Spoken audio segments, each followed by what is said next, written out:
Air India में जारी विवाद थमता हुआ नजर नहीं आ रहा और ना ही फिलहाल जो मुसाफिर हैं उनकी दिक्कतें कम होती नजर आ रही हैं, क्योंकि आज भी एयर इंडिया की फ्लाइट्स कैंसिल होने का सिलसिला लगातार जारी है।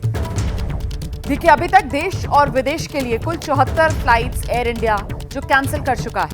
एयर इंडिया के मुताबिक यात्रियों को इसकी सूचना पहले दे दी गई है और उन्हें फुल रिफंड या वैकल्पिक फ्लाइट का ऑप्शन भी दिया जा रहा है। हमारे साथ हमारे सहयोगी मृत्युंजय इस वक्त मौजूद है। मृत्युंजय, तो ये तो एक तरीके से फौरी इंतजाम है ना जो एयरलाइंस करती हुई नजर आ रही है कि आप अपनी फ्लाइट्स रद्द कर रहे हैं। आपने 25 कर्मचारियों पर एक्शन भी ले लिया है, लेकिन कुल मिलाकर इसका हल कैसे निकलेगा, इस बारे में एयर इंडिया की तरफ से क्या कहा जा रहा है? देखिए, निश्चित तौर पर बहुत बड़ी चिंता की बात है और ये पिछले 3 दिनों से ये पूरा घटनाक्रम हो रहा है। आज के हालात ये हैं कि रात 12 बजे से लेकर अभी तक जो हमें जानकारी है 74 एयर इंडिया की एक्सप्रेस की फ़्लाइट कैंसिल हुई है। ये शेड्यूल नहीं की गई है बल्कि रद्द कर दी गई है। हालांकि अधिकारियों का ये कहना है कि उन्हें पहले ही जो यात्री हैं उनको पहले ही सूचित कर दिया गया था कि वो फुल रिफंड के हकदार हैं और या फिर वैकल्पिक सेवा के लिए किसी अन्य विमान की सेवा के लिए भी हकदार हैं। तो जो यात्री विकल्प चाहते हैं वो उन्हें मिल जाएगा। जो आपने सवाल पूछा कि इसका हल कैसे निकलेगा, क्योंकि ये तो फौरी बात है, तो इसका हल ये है कि आज एयर इंडिया के CMD जो हैं CEO वो एक टाउन हॉल मीटिंग करने वाले हैं कर्मचारियों के साथ में, और उसमें अपना जो पक्ष है, कंपनी का पक्ष है, कंपनी क्या सोचती है, उनके सवालों के जवाब देंगे और संभवता शायद उससे कुछ नतीजा निकले। महत्वपूर्ण जानकारी दे रहे हैं, लेकिन मैं इस बीच ये भी बता दूं कि एयर इंडिया फ्लाइट से जुड़ी, जैसा कि आप जानते ही हैं कि एयरलाइंस के 25 कर्मचारियों को बर्खास्त किया गया है, काम पर नहीं आने के कारण बर्खास्त किया गया है। अच्छा, ये 25 कर्मचारी ही हैं जिन्हें बर्खास्त किया गया है, जबकि सिक लीव पर, सामूहिक छुट्टी पर तो बहुत ज्यादा संख्या थी कर्मचारियों की जो चले गए थे। तो ऐसे में ये 25 जिनको चिन्हित किया गया है, ये जो टाउन हॉल वाली मीटिंग आप बता रहे हैं होनी है, तो इसमें क्या कोई समाधान निकल सकता है और दोनों पक्ष जो हैं वो किस तरीके से थोड़ा थोड़ा अपने रुख में नरमी लाकर कोई बीच का रास्ता निकाल सकते हैं, इसको लेकर मृत्युंजय जानकार क्या बता रहे हैं? देखिए, ये जो 25 लोगों को टर्मिनेट किया गया है ये मैनेजरियल पोस्ट के लोग हैं, जैसे केबिन क्रू के एग्जीक्यूटिव्स। वो जो प्रमुख हैं वो अपनी ड्यूटी पर रिपोर्ट नहीं किए, उन्होंने हवाला दिया कि वो बीमार हैं और अपना फ़ोन बंद कर दिया। कंपनी ने ये उनसे कहा कि आपके क्लॉज में ये बात लिखी गई है और आप उचित वैध कारण नहीं बता पा रहे हैं कि किस वजह से आप ड्यूटी पर रिपोर्ट नहीं किया, और उसकी वजह से अन्य केबिन क्रू भी नहीं आए और उससे न केवल कंपनी की संस्था के नाम को खराबी हुई, बदनामी हुई है, मॉनेटरी लॉस, पैसे की बहुत बड़ी लॉस हुई है और पूरा शेड्यूल, यात्रियों को जो दिक्कतें हुई हैं इसका हवाला दिया गया। तो जो उनके कॉन्ट्रैक्ट हैं, जो उनके 1 अप्रैल 2023 के कॉन्ट्रैक्ट की अगर मैं बात करूं तो उस कॉन्ट्रैक्ट में क्लॉज नंबर 3.15 और क्लॉज नंबर 3.15G जो सेक्शन है, इसके तहत यानी कि आप ड्यूटी पर रिपोर्ट करते हैं, किसी बिना कारण बताए आप एब्सेंट रहते हैं, जिससे कंपनी को नुकसान होता है, कंपनी की छवि को नुकसान होता है, मॉनेटरी लॉस होता है, यात्रियों को दिक्कत होती है, इसके तहत उन्हें निकाला जा सकता है। और वही कार्रवाई 25 लोगों पर किया गया है। ये केबिन क्रू एग्जीक्यूटिव्स पद के जो कर्मचारी हैं एयर इंडिया एक्सप्रेस के, उनको निकाला गया है।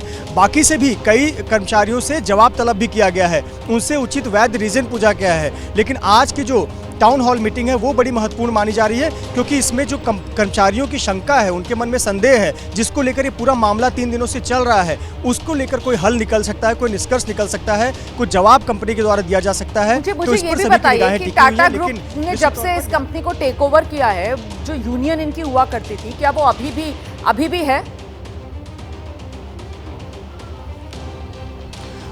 बिल्कुल यूनियन है, लेकिन वो पहले की तरह इतने सक्रिय और इतने एक्टिव नहीं है। बहुत सारे जो एयर इंडिया के पहले के यूनियन के पदाधिकारी थे वो अब रिटायर हो चुके हैं, बुजुर्ग हो चुके हैं और उतने सक्रिय रोल में नहीं है। यूनियन इनकी अलग अलग संस्थाओं की होती है, जैसे केबिन क्रू के लिए भी अलग यूनियन होता है, C ग्रेड के कर्मचारी, B ग्रेड के कर्मचारियों के लिए एक अलग यूनियन भी होती है और रीजन वाइज भी होते हैं। जैसे अगर हम मुंबई की बात करें तो यहाँ कई राजनीतिक दलों के भी यूनियन होते हैं, शिवसेना का यूनियन है, MNS का यूनियन है, ऐसे अलग अलग यूनियंस होते हैं। हालांकि जैसे पायलट होते हैं उनका एक अलग यूनियन होता है, तो उसमें बहुत अधिक सक्रियता यूनियन की अभी तक नजर हमें नहीं आई है। रही बात ये 4 टाटा ग्रुप की, कि वो जिस तरीके से राजनीतिक दलों का दखल होता है यूनियंस के जरिए, और ऐसे में इस चुनावी माहौल में ये मामला अगर और गरमाएगा तो फिर समाधान या फिर टकराव और बढ़ेगा आने वाले समय में, ये सवाल भी बड़ा हो जाता है टाइमिंग को देखते हुए चुनावी माहौल में। मृत्युंजय,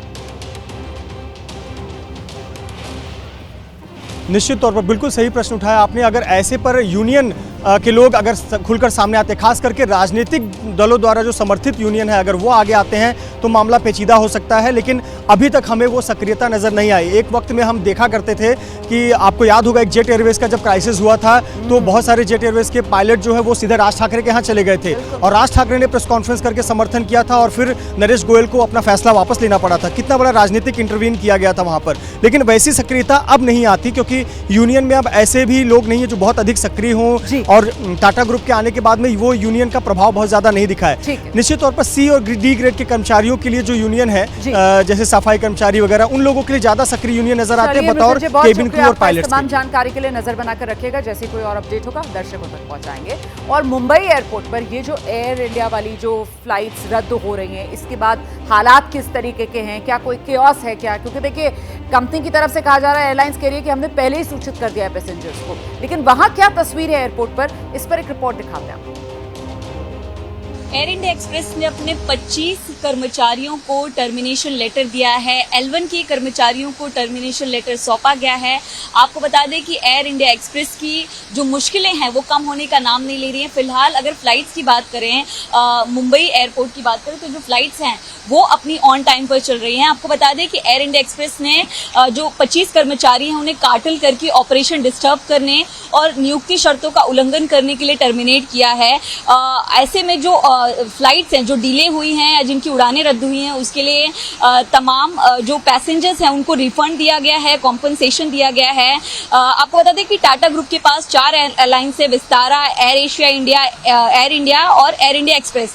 इन सभी को टाटा ग्रुप जो है वो मर्ज करना चाहती है। तो ऐसे में एम्प्लॉइज को जो है, सीनियर कर्मचारियों को अपने पद, वेतन और सुविधाओं को लेकर असुरक्षा है। एयर इंडिया एक्सप्रेस की तरफ से आज एक बड़ी बैठक बुलाई गई है, टाउन हॉल में ये बैठक होगी और कर्मचारियों को आगे के दिशा निर्देश दिए जाएंगे। कैमरा पर्सन अनिल पवार के साथ मैं Amrita Dubey, ABP news Mumbai.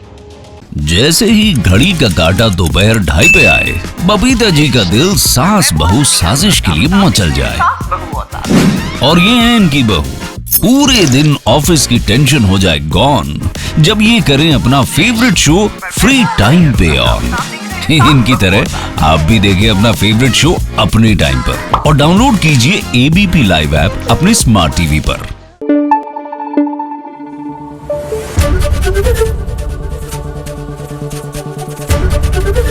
ABP news आपको रखे आगे।